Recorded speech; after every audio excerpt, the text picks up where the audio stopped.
Hi, and thanks for joining us at Folks on Health. You've never seen this show because it's a brand new one. We're just starting off on this new venture today. We're going to be filming shows twice a month, sometimes live, sometimes taped. And actually tonight we're starting off with a live one. So later on we'll be taking phone calls and look forward to having you join us. But what's this show all about? Well, coming from the Y, we're all about health. Actually, our 3 areas of focus are healthy living, youth development, and social responsibility. And it's not all about what happens within the walls. We're really a support system for the entire community. So one of our goals through this show and through our mission overall is to really build a healthier community. So through this show, twice a month, we're going to explore different ways that organizations and families and individuals throughout our region find ways to be healthy and active together. And there's so many great opportunities out there, different things that you may or may not know about, and hopefully over the coming episodes we'll introduce you to something new that just might be a great new hobby or pastime for your family. And of course I should introduce myself. I'm Jay Cohen. I'm the branch director at the Winstead YMCA, and we're part of what's called the Northwest Connecticut Y, which consists of the Winstead branch, the Torrington branch, and the Canaan branch, and we're all one happy Y family.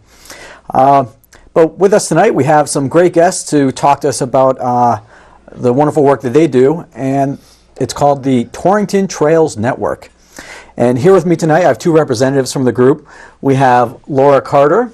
Hi. And we have Judy Bacchese. Thanks so much for joining me tonight. Thanks for having us. So I guess can you start by telling us just a little bit about what the Torrington Trails Network is?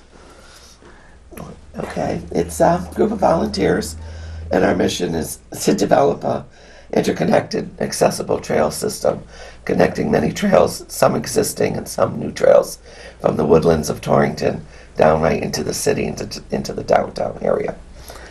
And actually, it's the system is being developed in accordance with the Open Space and Greenway chapter of Torrington's plan of conservation and greenways. Excellent. So when you say it's an interconnected network, so the goal is to not just have only a fun recreational trail, but to actually take you places and be purposeful. Correct. Correct. There's many trails in town that exist today, and what we want to do is connect them so that eventually they'll all connect, and some will bring us into downtown Torrington, or leave Torrington and go out into wooded areas, walking without having to drive to them. So excellent. Yeah. And Laura, can you tell us a little bit about how the Trails Network got started? It was started a few years ago by just a group of volunteers, and I've only been a member for the last year, so okay. I'm still a newbie at this. But we do host walking. We try to do a themed walk a month. Obviously, with January and February being what it is, I don't see that happening. But we did for December. We did a downtown walk through Main Street, and we ended up at the Santa's Village, and it was a great time for us. Excellent. And what kind of turnout did you get for that walk? We had gotten, mostly it was members of the Trails Network itself, but we did have a couple of other folks join us. And prior to that, we did a historical walk with the Torrington Historical Society, and we had a very large turnout for that, and that was very interesting. It was all on the architecture of Torrington. Wonderful. So how long has the network been going on? It's about 2010.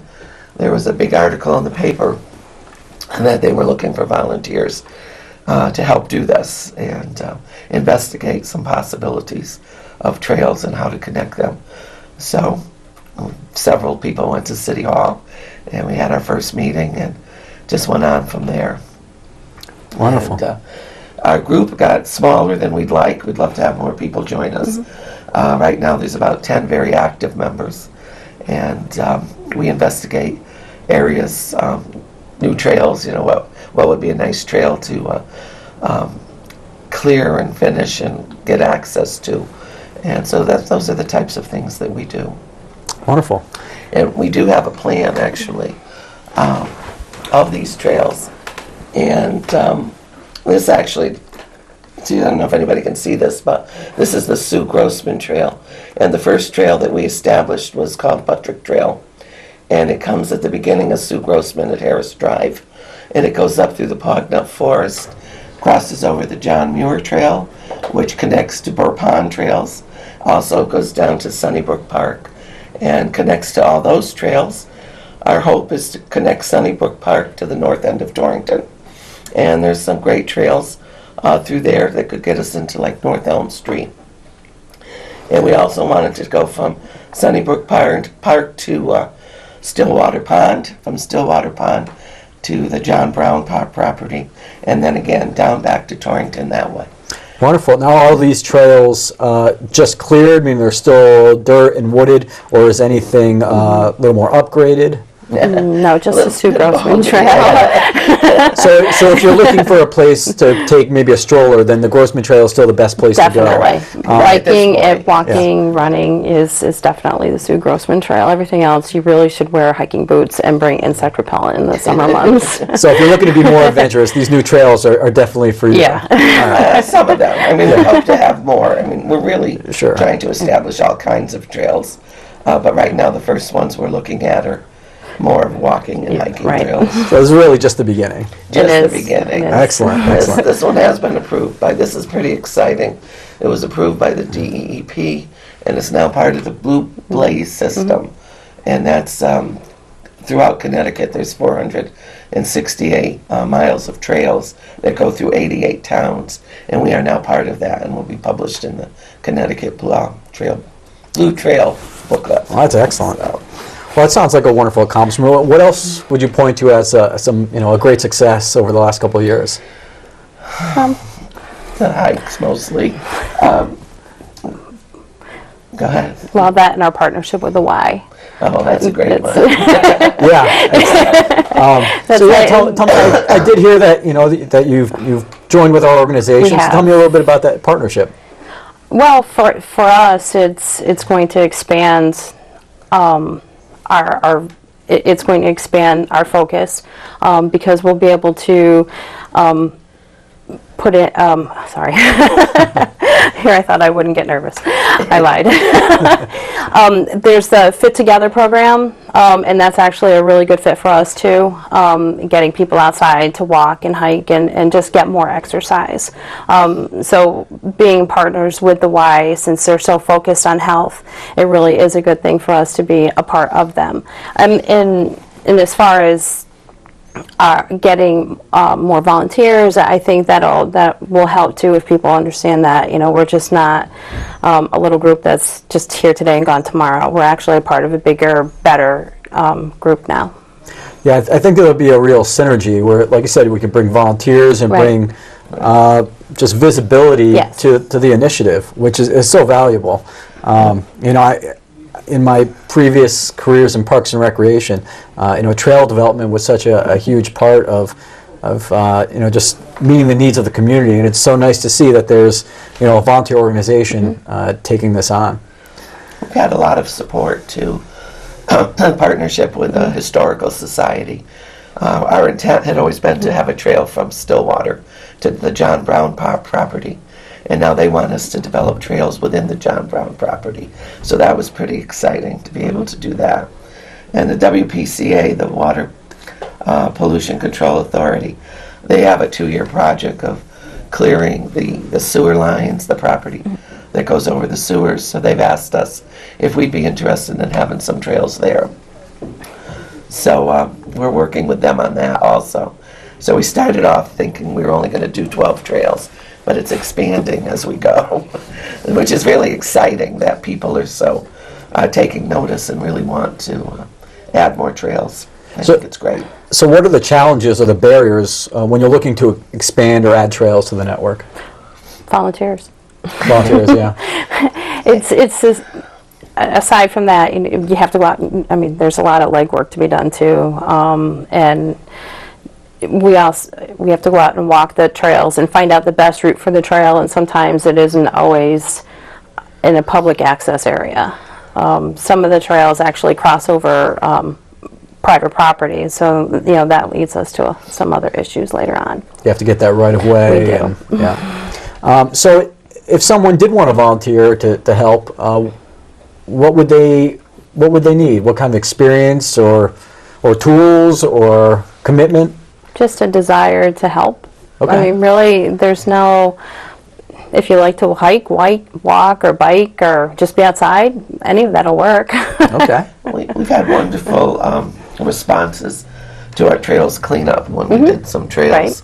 Just ads in the paper, and people would show up that we didn't know because they just wanted to get out and help. So we've had a lot of people help us on our 2 trail cleanups that we had over the last 2 years. So I think people want to get involved. Some people don't want to have a full-time commitment. Right. So we say, whatever you want to do, if you want to help us with a fundraising project, clear the trails, walk the trails. We'd even love to have people lead hikes. That would be great. We don't just do downtown hikes. Last summer, every other week, we would do a hike through a wooded area, Sessions Wood or woods or different places, Sunnybrook Park. And we'd love to have people take an interest and lead hikes or even participate in the hikes. We have a system where we can notify people by email of what our upcoming hike is going to be, and just let us know if you'd like to join us, or we tell them where we'll be at what time, and they can join us. We find that exciting too. Excellent. Well, I wonder if there's anyone out there who might be interested in, joining us in this conversation, maybe calling in with a question. Let's see if the phone is operating here. Yep, the phone's in operation. So we can probably pop the phone number up on the screen there. Feel free to give us a call over the next 5-10 minutes or so, and we'll get you on the air and see how we can help you out. But while we'll wait to see if we get any calls. Now, is there a pet policy on these trails? Can people bring dogs or? I actually once saw someone walking a llama on a trail, so I don't know. So Okay, well, yeah. It's fine. Right.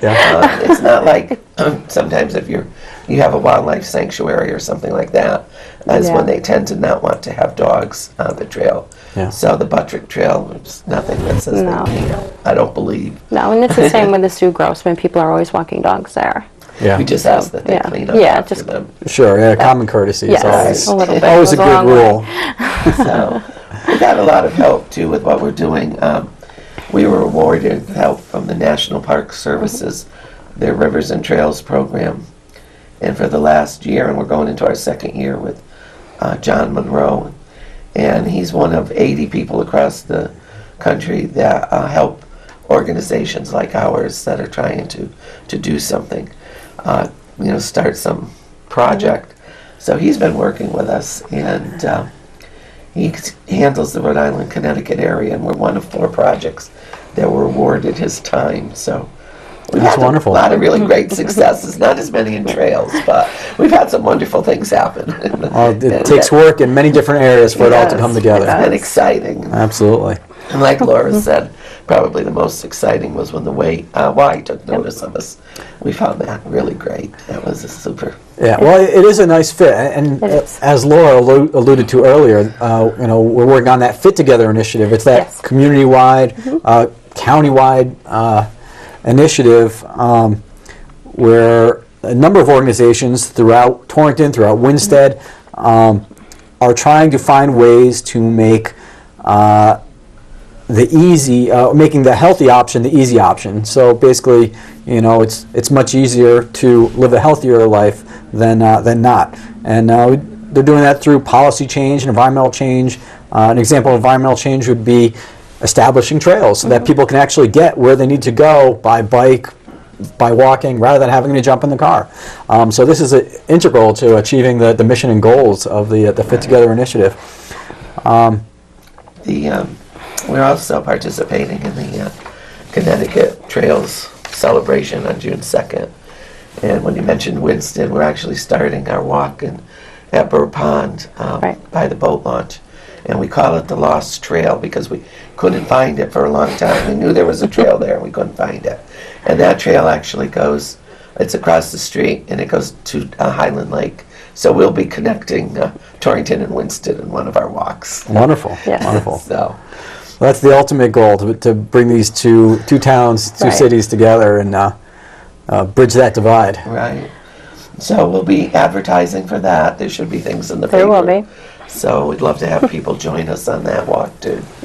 And because you are part of the Y, I know the best way for people to reach you if they want to get involved or learn about events or find out about the trails you're working on is through the Y's website. So you can write to our website. I think they'll be popping up on our screen. But we actually have a brand new website that we just unveiled this week, www.nwcty.org.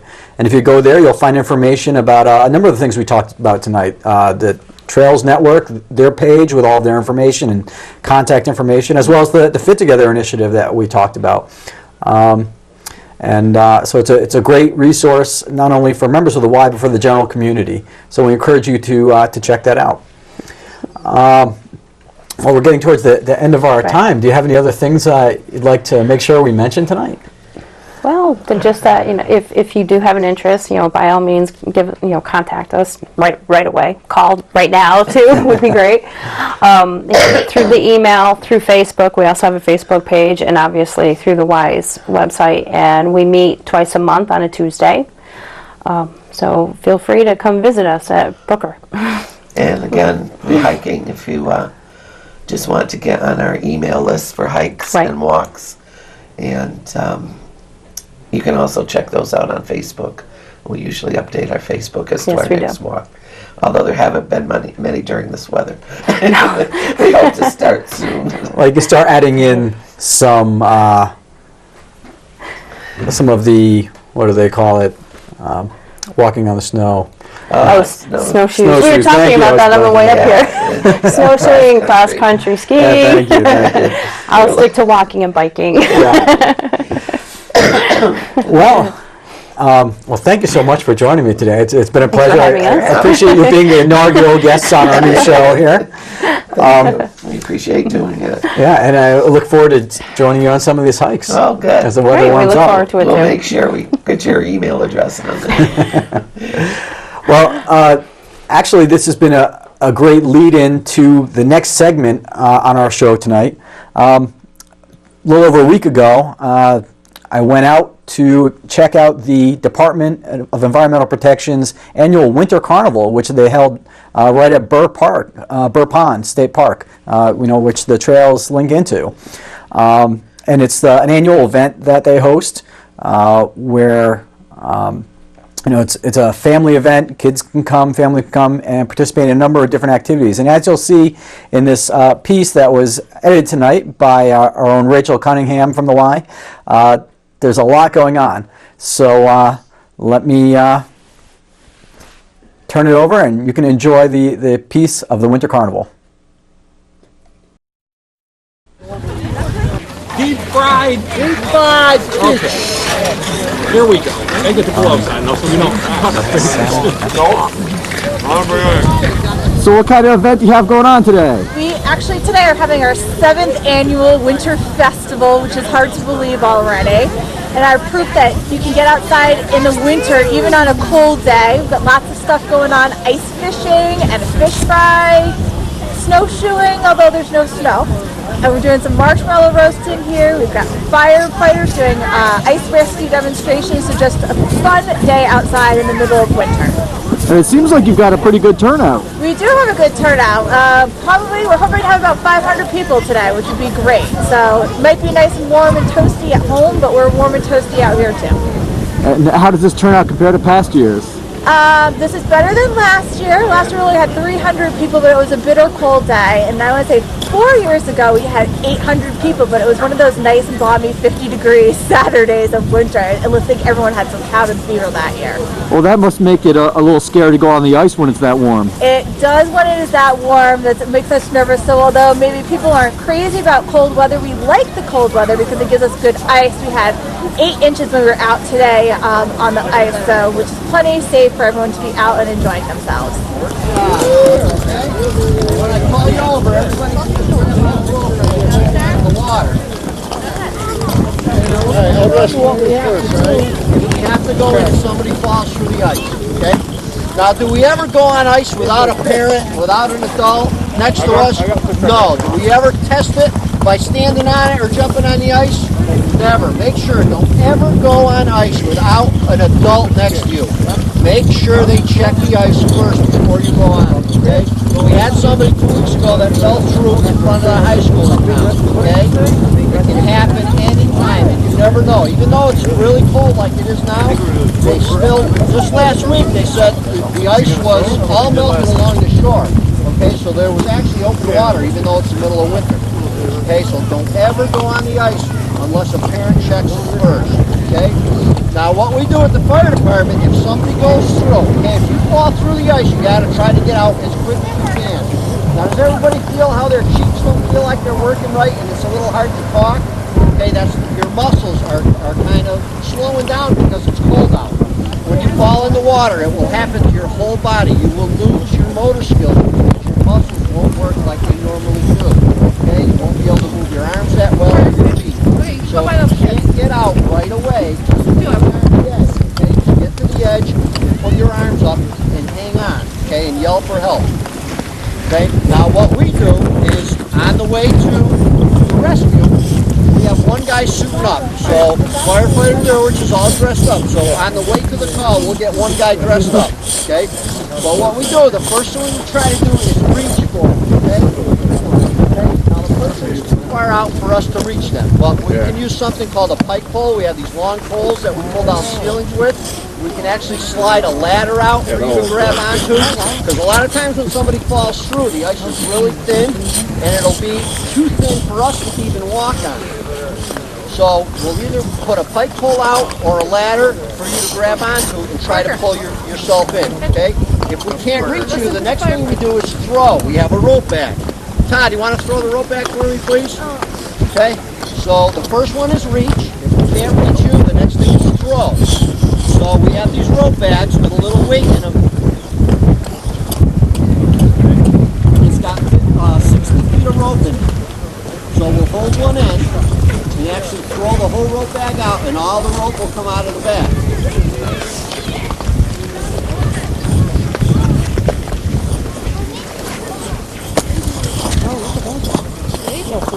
So that's as far as the bag will go. So it's still a little bit too far for us to throw the rope out. So now we have to go. So it's reach, throw, go. So if the ice was really thin, our rescuer, Eddie Durwich, would be on his belly. Guys, back up. Okay, what that does is spreads the weight out a little. Oh, look, the men in the water. Look. So he'll actually crawl across the ice. Oh, look how he does. Yeah. And he's on a tag line. Okay, so now the rope, the yellow rope is what we're going to use to pull in.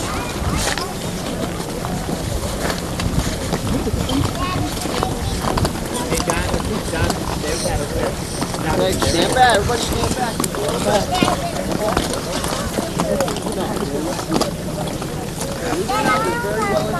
No, you don't have to go in the water. As he goes in, you have to get behind the person that's in the water. You want to get actually behind him.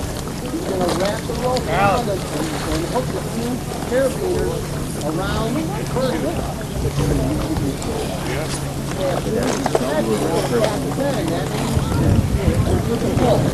Okay, so he's tapping his head. Okay, so now we got to pull him out. So where's all my helpers? Everybody's behind me. Everybody next to the hole, okay? What we're going to do is we're going to pull him out. Okay, we got to pull him all the way to shore. So, ready? Jonathan, go help pull. When I say three, Go help pull, everybody buddy. pull. Ready? 1, 2, 3. Now keep pulling him. He's going to slide all the way across the ice. Come on, keep pulling. Keep pulling. Come on, we got to get him all the way to shore. Keep going. Keep going.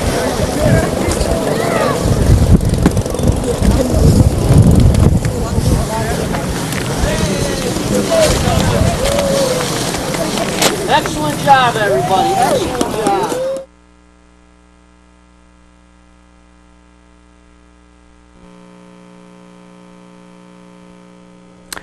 Excellent. Well, now those kids can go home and say they actually helped save a fireman.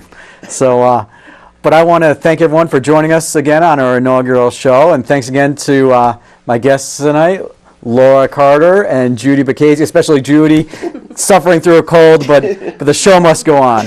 And one quick note, for those that were hoping to join us this past Saturday for our Dominican Cultural Festival at the Y. It did get postponed because of the snow, but it'll be back on Saturday, February 23rd from 2 to 4 o'clock at the Y, and it's free and open to all. Come and celebrate the Dominican culture, and we'll see you then. And we'll see you in a couple weeks for our next episode.